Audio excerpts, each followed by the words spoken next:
ማግባትሽ ትልቅ ስኬት አይደለም። ትልቅ ነገር ቁም ነገርም አይደለም። ትልቁ ቁም ነገር ስኬት ማንን ያገባሽው ነው። የትዳር አጋርሽ ማን ነው? የልጆችሽ የአባት የጀነት ባልደረባሽ ምን አይነት ሰው ነው? ምርጫሽ ምንድን ነው? ይሄ ነው ትልቁ ነገር። እስኪ ዛሬ ዛን እናውራ። እኔን ብትጠይቅኝ እንደ ወንድምነት መመክርሽ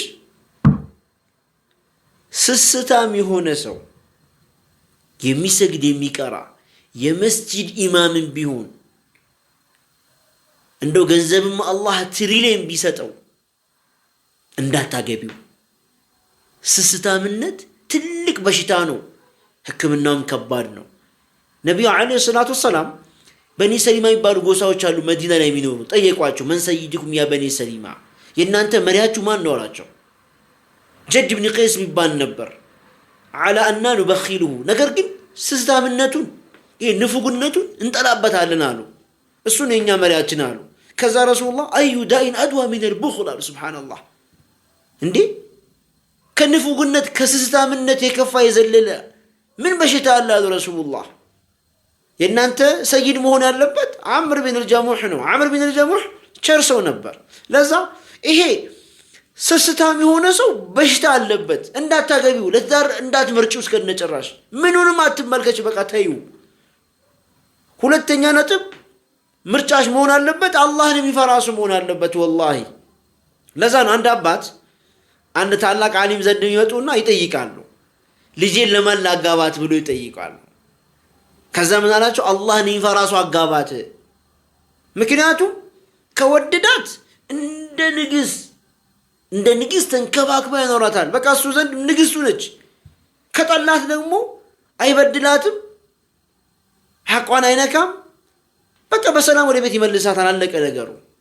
ለዛ አላህ የሚፈራ ሰው ምረጪ። ሶስተኛ ደግሞ ለምሳሌ ሰውየው ደሃ ነው። ደሃ ሰው መጣ፣ ነገር ግን ዲን አለው፣ ዲኑ ያምራል፣ አማና አለው፣ አኽላቅ አለው፣ ስነ ምግባሩ የተሟላ ነው። ምን ላድርግ ብለሽ ግራ ከተጋባሽ መስራት የሚችል ሰው ከሆነ ደሃ ሆኖ መስራት የሚችል የሚንቀሳቀስ አይነት ከሆነ አግቢው። አላህ ጀለ ወዐላ ኢየኩኑ ፉቀራ ዩግኒሁም ላሁ ሚን ፈድሊሂ አለ አላህ። እነሱ ደሃዎች ቢሆኑ አላህ በችሮታ አብቃቃቸዋል። ምን ስንቱ ትናንት ደሃ ነበር እንዴ? ሲጀመር ይሄ ሀብትና ድህነት የጊዜ ጉዳይ ነው። ሁለቱም ይወገዳሉ። ሀብታም የነበረም ይከስራል፣ ከፈለገ አላህ የፈለገውን ይሰራል። ደሃም የሆነን ሰው ደግሞ ይሰራና ደግሞ ገኒ የሆነ አላህ ያብቃቋል፣ ሀብታም ያደርጓል። የጊዜ ጉዳይ ናቸው ሁለቱም። ዲን ያለው ለድህነቱ ብለሽ እንዳትተዩ። ነቢዩ ዓለይሂ ሰላቱ ወሰላም ኢዛ ጃአኩም መን ተርደውነ ዲነሁ፣ ዲኑን የምትወዱትን አይነት ሰው እናንተ ዘንድ ከመጣ አማና ያለው ሰው፣ አኽላቅ ያለው፣ ስነ ምግባሩ ያማረ ሰው መጥቶ ለትዳር ከጠየቃችሁ አለ ረሱሉላህ አጋቡት አሉ። ካልሆነሳ ምድር ላይ ፈሳድን እያስፋፋችሁ ነው አሉ። ብልሽትን እያስፋፋችሁ ነው። ለዛ ይሄ የሚንቀሳቀስ የሚሰራ አይነት ሰው ከሆነ ኖርማል ነው፣ አግቢው ኸላስ። ኢንሻአላህ አላህን ያብቃቃችኋል። አላህ ይወፍቀን። ወሰላሙ አለይኩም ወራህመቱላሂ ወበረካቱሁ።